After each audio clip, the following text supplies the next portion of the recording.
नमस्कार साथियों, आप सभी का आपके अपने YouTube चैनल हरीश क्लासेज में एक बार पुनः स्वागत है। मैं हरीश सर आप सभी का तहे दिल से अभिनंदन करता हूं। आज हम 2022 में जो इंग्लिश का क्वेश्चन पेपर हुआ है 3 से 16 EF, इसका कंप्लीट सॉल्यूशन हम देखेंगे। तो निर्देशों को आप बहुत आसानी से पढ़ सकते हैं। आइए इसके सेक्शन ए को हम सबसे पहले देखते हैं। देखिए सेक्शन ए आपका रीडिंग से है। टोटल इसमें 15 अंक के आपको क्वेश्चंस के आंसर देने हैं। सबसे पहले आपको ध्यान रखना है, इस पैसेज को काफ़ी सावधानी पूर्वक पढ़ना है और जिन शब्दों को आपको हिंदी मीन्स ना पता हो उन्हें इंग्लिश में ही पढ़ें, केवल आपको उसे अंडरस्टैंड करना है। ऐसा ही आपको एसएससी में भी देखा जाता है पूछने के लिए, और एयरफोर्स में भी आपको केवल अंडरस्टैंडिंग चेक की जाती है। तो आपको ज़बरदस्ती में इसका हिंदी एक्सप्लेनेशन ज़बरदस्त नहीं करना है, केवल आपको अंडरस्टैंड अपनी बनानी है। क्वेश्चन नंबर फर्स्ट आपसे कह रहा है, read the following passage carefully. नीचे दिए गए गद्यांश को सावधानी पूर्वक पढ़ें and answer the questions that follow, और नीचे दिए गए प्रश्नों के उत्तर दीजिए। तो आइए दोस्तों इसे देखते हैं। सबसे पहले तो देखिए, सबसे पहले हम इसका हिंदी समरी देख लेते हैं। द रियल ऑर्नामेंट, वास्तविक आभूषण, ऑफ वुमेन, महिला के, इज हर कैरेक्टर, उसका चरित्र होता है, हर प्योरिटी, उसकी शुद्धता होती है। The real ornament of women is her character, her purity, यानी एक महिला का वास्तविक आभूषण उसका चरित्र और उसकी शुद्धता होती है। मेटल एंड स्टोन्स, यानी कि धातु और पत्थर हैं, कैन नेवर बी, कभी नहीं हो सकते हैं, रियल ऑर्नामेंट्स, यानी कि वास्तविक आभूषण।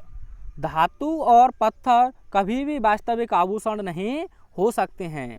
द नेम्स ऑफ वुमेन, यानी महिलाओं के नाम, लाइक जैसे सीता, सीता एंड दमयंती और Damayanti. The names of women like Sita and Damayanti, यानी कि सीता और दमयंती जैसी महिलाओं के नाम, हैव बिकम, बन चुके हैं, सैकर्ड, पवित्र, टू अस, हम लोगों के लिए, फॉर देयर अनसल्यूड, उनके वेदाग वर्चू, गुणों के लिए। यानी कि सीता और दमयंती जैसी महिलाओं के नाम हम लोगों के लिए उनके बेदाग गुणों के कारण पवित्र बन चुके हैं। और क्या कहते हैं, never for their jewellery if they were earning, यानी कि यदि उन्होंने कभी भी इन ज्वेलरियों को पहना है तो इनके कारण उनके नाम कभी भी पवित्र नहीं है। यानी कि ज्वेलरियों के कारण उनके नाम कभी भी पवित्र नहीं है यदि उन्होंने इन्हें कभी भी पहना है। माई आस्किंग फ्रॉम यू, मैं आपसे पूछ रहा हूँ, माई आस्किंग फ्रॉम यू, मैं आपसे पूछ रहा हूँ, your jewellery has also a wider significance, your jewellery, आपके आभूषण, हैज आल्सो, भी रखते हैं, अ वाइडर, एक विस्तृत, सिग्निफिकेंस, यानी कि महत्व, यानी कि आपके आभूषण भी आपके लिए एक विस्तृत महत्व रखते हैं। सही बात है, ये भी सभी चीज़ की आवश्यकता होती है। जैसे गांव में तो कहा जाता है कि एक दिन तो घूरा अभी आप पूजते हैं, क्योंकि जब शादी करने के लिए जाते हैं तो घूरे की भी आप पूजा करते हैं। तो सेवरल सिस्टर्स, बहुत सी बहनें, हैव टोल्ड मी, मुझे बता चुकी हैं। Several sisters have told me, बहुत सी बहनें मुझे बता चुकी हैं, दैट, कि दे फील, वे महसूस करती हैं, ऑल द बेटर, अधिक अच्छा, फॉर गेटिंग रेड ऑफ, छुटकारा पाना।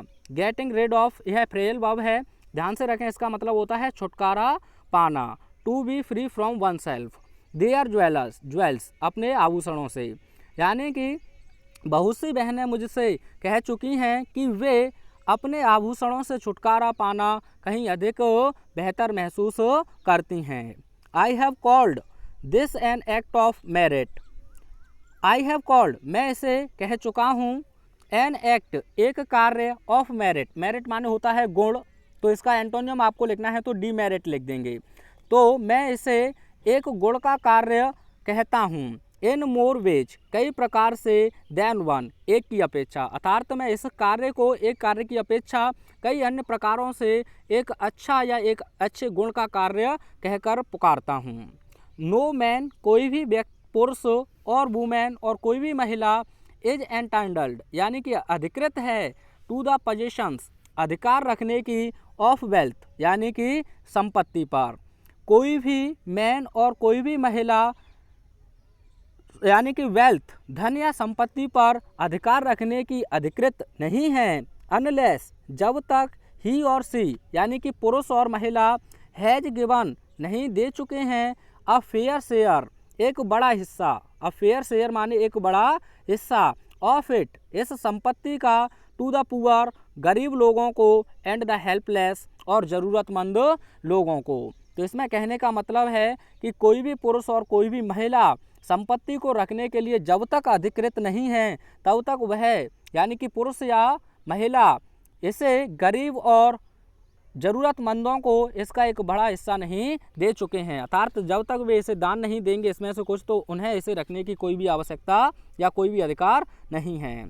It is a social and religious obligation, it is यह है, यह क्या, धन देना, इट इज यह है अ सोशल एक सामाजिक एंड रिलीजियस और धार्मिक, ऑब्लिगेशन माने कर्तव्य, यह एक सामाजिक और धार्मिक कर्तव्य है, एंड हैज बीन कॉल्ड और इसे कहा जा चुका है अ सैक्रिफाइस एक त्याग, वाई भगवद गीता यानी भगवद गीता के द्वारा। अगर आप धन या संपत्ति को दान में देते हैं गरीब और जो ज़रूरतमंद लोग हैं उनके लिए, तो यह भगवद गीता के द्वारा इसे एक सामाजिक और धार्मिक कर्तव्य के रूप में एक त्याग कहा गया है। यह क्वेश्चन बनेगा, आपको ध्यान से समझ लेना है।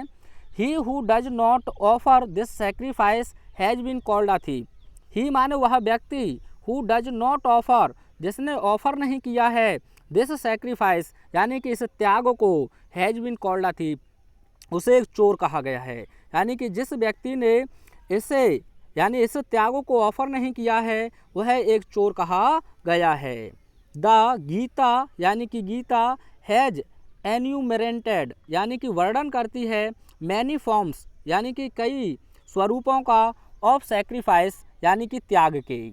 वॉट ग्रेटर सैक्रिफाइस बट लेकिन वॉट ग्रेटर कौन महान है, सैक्रिफाइस माने त्याग, can there be then to serve the poor and the needy. Sorry ध्यान से देखें एक बार, बट वॉट ग्रेटर यानी कि बट लेकिन, वॉट माने क्या या जो कुछ भी, ग्रेटर अधिक महान है, सैक्रिफाइस त्याग यानी कि लेकिन जो कुछ भी बड़ा त्याग है, कैन देयर बी देन वह हो सकता है, टू सर्व सेवा करना, द पुअर गरीब लोगों की, एंड द नीडी और ज़रूरतमंद लोगों की, यानी गरीब और ज़रूरतमंद लोगों की सेवा करना सबसे बड़ा या महान त्याग कहा जा सकता है। फॉर अस हम लोगों के लिए, टुडे माने आज, there can be no sacrifice कोई भी त्याग नहीं हो सकता है, हाइयर अधिक उच्च, देन टू फॉरगेट भूलने की अपेक्षा, द डिस्क्रिमिनेशंस मान होता है भेदभाव, ऑफ हाई एंड लो यानी कि उच्च और निम्न का, जैसे कि जर्नल और SC/ST में आपसे कह सकता हूँ, लेकिन जाति पर ना लें दोस्तों, लेकिन समझाने के लिए एक एग्जाम्पल इसे कह सकते हैं। तो यह कहा गया है, इसीलिए इसमें यह स्टैंडर्ड दिया है, हम लोगों के लिए आज उच्च और निम्न के भेदभाव को भूलने के अपेक्षा कोई भी अधिक दूसरा बड़ा त्याग नहीं हो सकता है।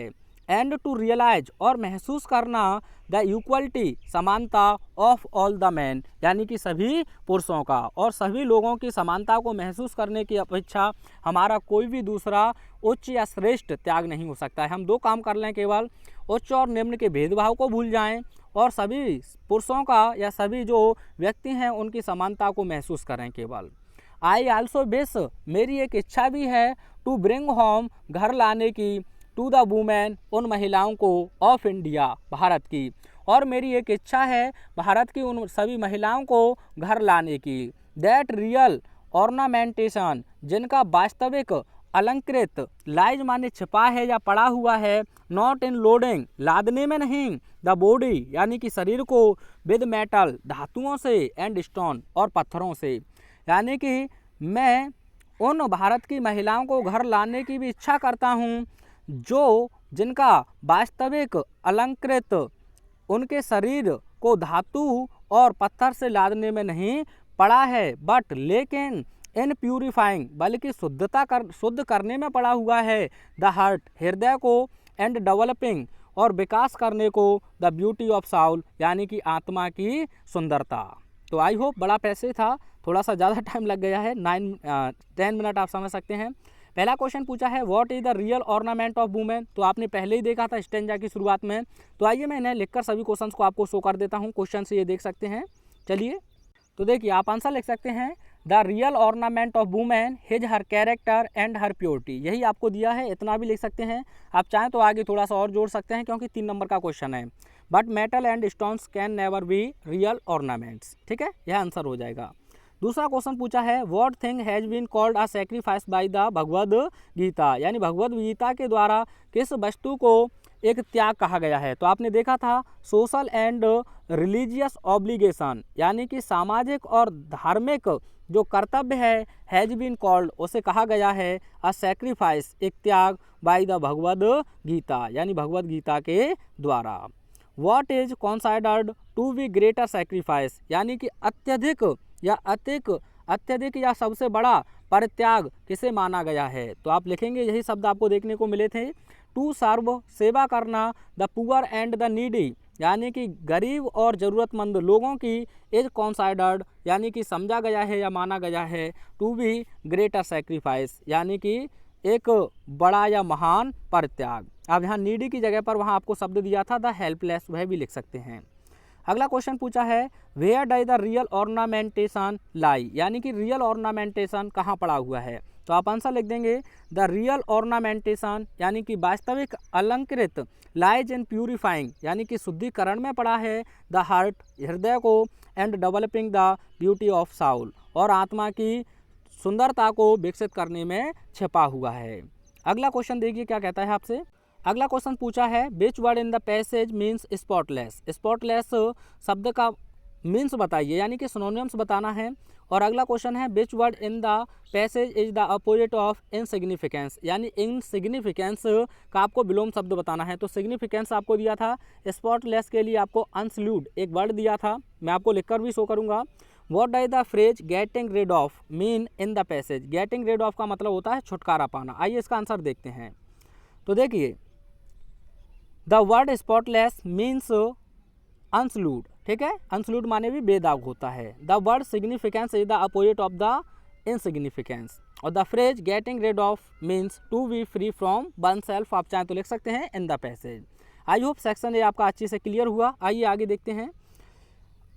आगे आपको दिया है सेक्शन बी, जिसमें आपसे राइटिंग सेक्शन से क्वेश्चन पूछे हैं। तो मोस्ट इम्पोर्टेंट आर्टिकल हैं ये, चैलेंज बिफोर आवर कंट्री और how can we make our environment friendly, दोनों को मैं शो करूंगा। यह भी आपका मोस्ट इम्पोर्टेंट, आप यूट्यूब पे सर्च करेंगे तो आपको यह मिल जाएगा, लेकिन दोनों को मैं यहाँ शो कर देता हूँ। देखिए दोस्तों स्क्रीनशॉट ले लें आसानी से, काफ़ी इजी है, कोई भी वर्ड में आपको दिक्कत आएगी नहीं। आती है तो आप कमेंट बॉक्स में मुझे पूछ सकते हैं। यह आपका आर्टिकल कंप्लीट हो जाएगा पहला, और दूसरे आर्टिकल को भी देखते हैं। दूसरा आर्टिकल भी काफ़ी इजी है और इम्पोर्टेंट है, क्योंकि एनवायरनमेंट वैसे भी काफ़ी बेकार करते जा रहे हैं हम लोग। तो काफ़ी इजी वर्ड में मैंने लिखा है और सटीक शब्द हैं, ज़्यादा भी आपको परेशानी होगी नहीं। तो आप एक स्क्रीनशॉट इनका भी ले लें वीडियो को पॉज करके। आइए आगे देखते हैं।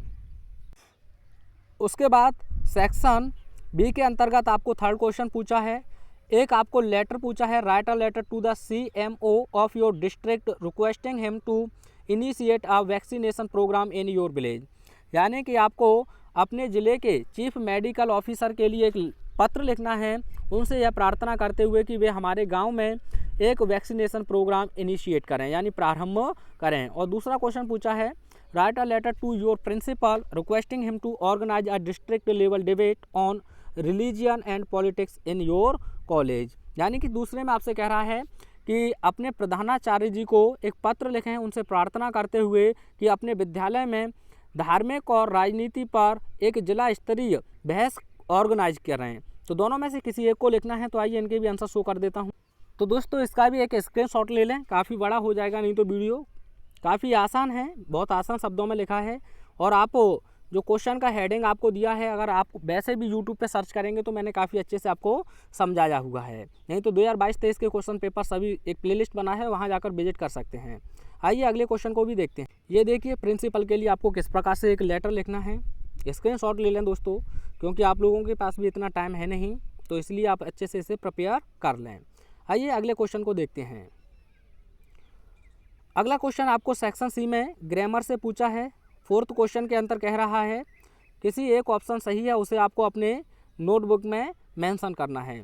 तो अनड्यू फेवर, यानी कि अनड्यू फेवर एक अनुचित पक्ष करना, टू प्लेस स्थान के लिए, वंस रिलेटिव्स अपने संबंधी को, इन लुक्रेटिव यानी कि लाभप्रद पोस्ट के लिए, एज कॉल्ड उसे क्या कहते हैं। कास्टिज्म माने होता है दोस्तों जातिवाद, यह तो नहीं है क्योंकि पोस्ट की बात कर रहा है। इंडिविजुअलिज्म इसका मतलब होता है व्यक्तिवाद। सेकुलरिज्म इसका मतलब होता है धर्मवाद। और नेपोजिम माने होता है भाई भतीजावाद। तो ऑप्शन नंबर 4 आपका बिल्कुल सही है।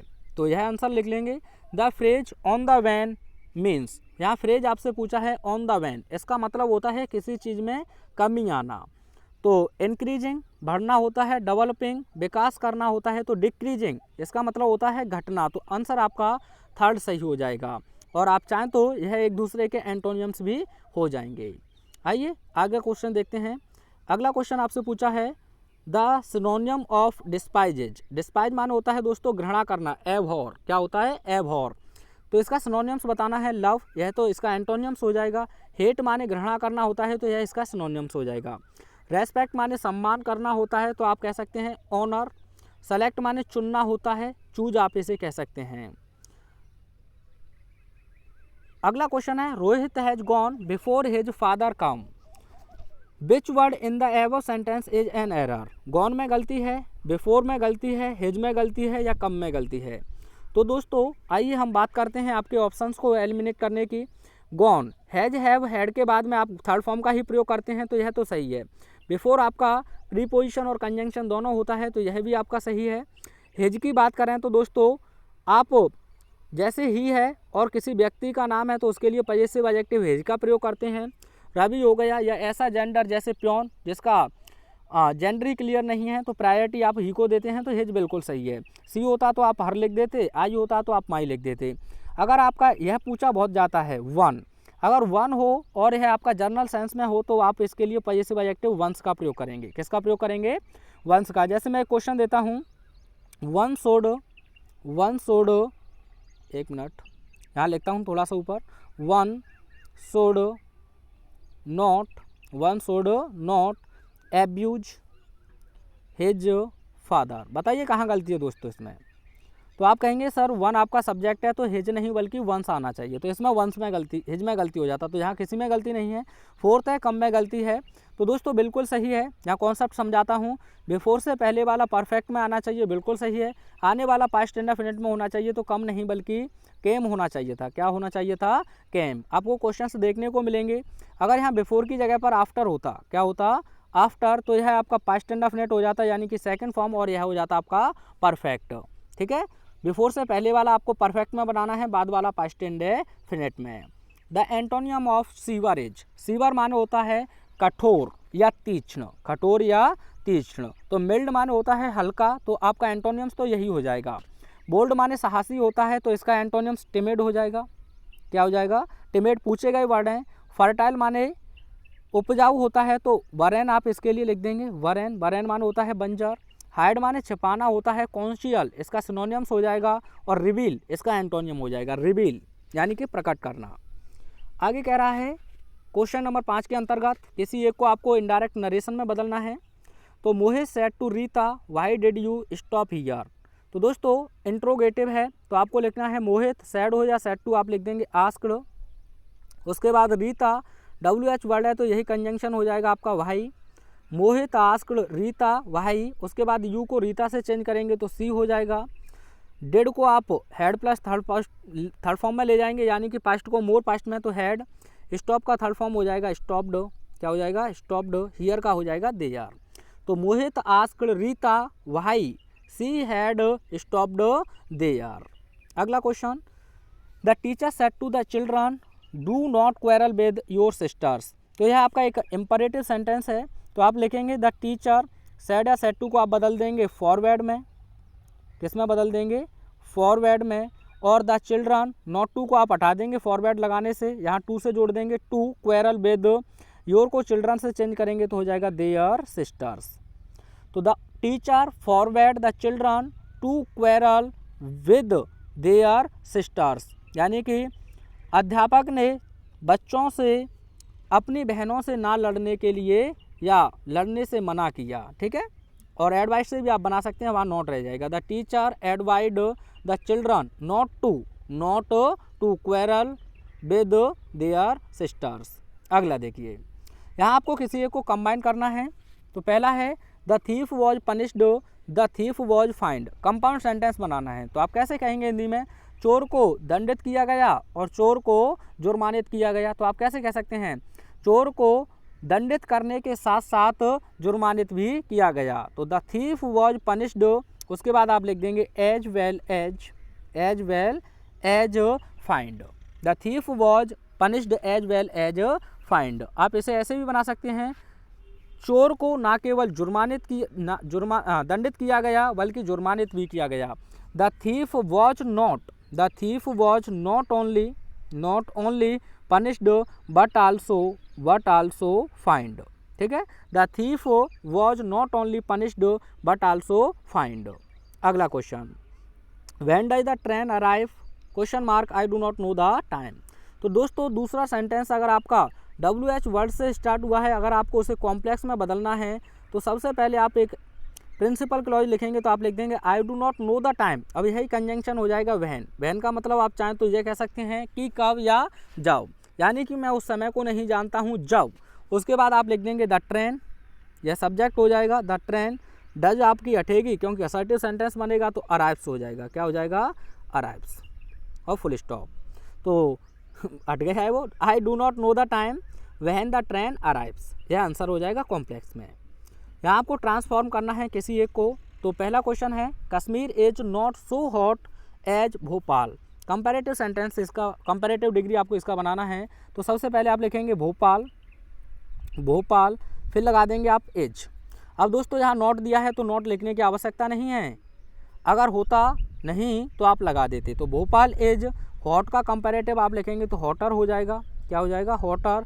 कंपैरेटिव कंजंक्शन लगाएंगे देन, उसके बाद आप लिख देंगे कश्मीर। ठीक है, Bhopal is hotter than Kashmir, यानी कि भोपाल कश्मीर से अधिक गर्म है।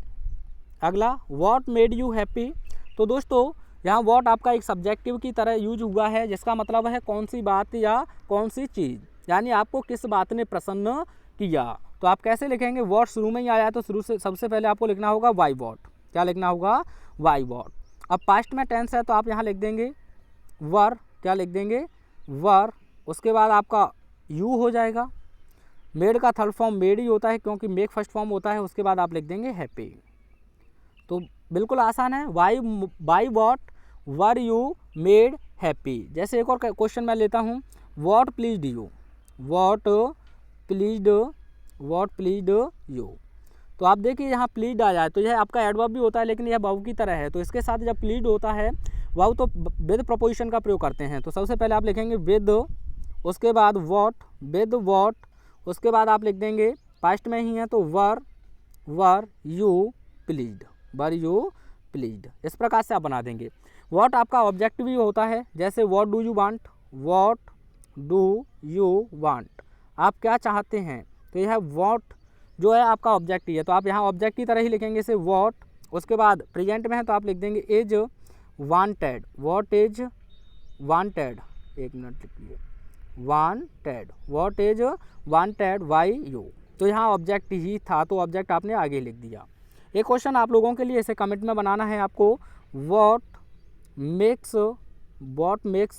यू एंग्री, इसे आपको कमेंट बनाकर सेंड करना है। ठीक है, व्हाट मेक्स यू एंग्री। आइए अगला क्वेश्चन देखते हैं। यहाँ करेक्ट करना है, he could not secure passing marks. यह क्वेश्चन काफ़ी विवादित रहा है दोस्तों। तो किसी आपके जो मॉडल्स पेपर हैं उन्होंने तो स्कोर लिख दिया यहाँ, he could not score passing marks. तो बिल्कुल सही है, लेकिन स्कोर के साथ या सिक्योर के साथ में जीरन फॉर्म नहीं लिखा जाएगा, यानी कि पास रहेगा केवल। ठीक है, तो यानी कि आप स्कोर भी कर सकते हैं। If he will come I shall teach him. तो दोस्तों यह कंडीशनल सेंटेंस है और फर्स्ट ही टाइप का है, 3 प्रकार के होते हैं। तो इफ़ के साथ जो क्लॉज आया है हिंदी दोनों का फ्यूचर होगा, यदि वह आएगा तो मैं उसे पढ़ाऊंगा। लेकिन इफ़ वाला क्लॉज आपका प्रेजेंट इंडेफिनिट में लिखा जाएगा, सिंगुलर सब्जेक्ट के साथ आपको ऐसा लगा देना है। If he comes comma I shall teach him. ठीक है, यह हो जाएगा आपका आंसर। यहाँ आपको पेयर बनाना है इनमें से पेन और पेन। आप यूट्यूब पर ऐसे ही सर्च कर रहे हैं तो आपको बहुत सारे इंपॉर्टेंट वर्ड देखने को मिल जाएंगे होमोफोन्स के रूप में। इसे आप सर्च करेंगे तो भारत एक महान देश है, इसे मैंने काफ़ी अच्छी तरीके से एक्सप्लेन किया है, तो आप वहाँ हिंदी टू इंग्लिश ट्रांसलेशन सीख सकते हैं। आइए सेक्शन डी, आपका लिटरेचर में जो 7 क्वेश्चन पूछा है, 40 वर्ड के समथिंग आपको आंसर देना है और कंप्लीट होता है तो वह एक शब्द में भी हो सकता है। तो हु वॉज मुकेश, मुकेश कौन था, and what was his ambition, और उसकी महत्वाकांक्षा क्या थी। इंपॉर्टेंट क्वेश्चन है, तो आइए इसका आंसर हम देखते हैं। तो आप इसका आंसर लिखेंगे Mukesh was a son of poor bangle maker, यानी कि मुकेश एक गरीब चूड़ी बनाने वाले का पुत्र था। And he belonged to Firozabad, और वह फिरोजाबाद से संबंधित था। His ambition was to become a motor mechanic, और उसकी मोटर मैकेनिक बनने की एक महत्वाकांक्षा थी। स्क्रीनशॉट ले लें। अगले क्वेश्चन को देखते हैं।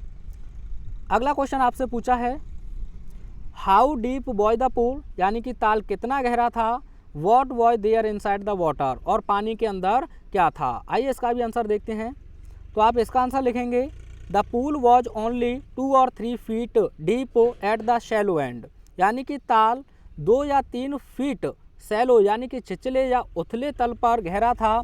एंड वाइल, और जबकि इट वॉज 9 फीट, लिख लेना, इट वॉज 9 फीट डीप, यह 9 फुट गहरा था। एट द अदर एंड, यानी दूसरे सिरे पर। और दूसरे क्वेश्चन का आंसर इसी में लिखेंगे the awful yellow water was there inside, यानी कि भयानक पीले पानी केवल अंदर था।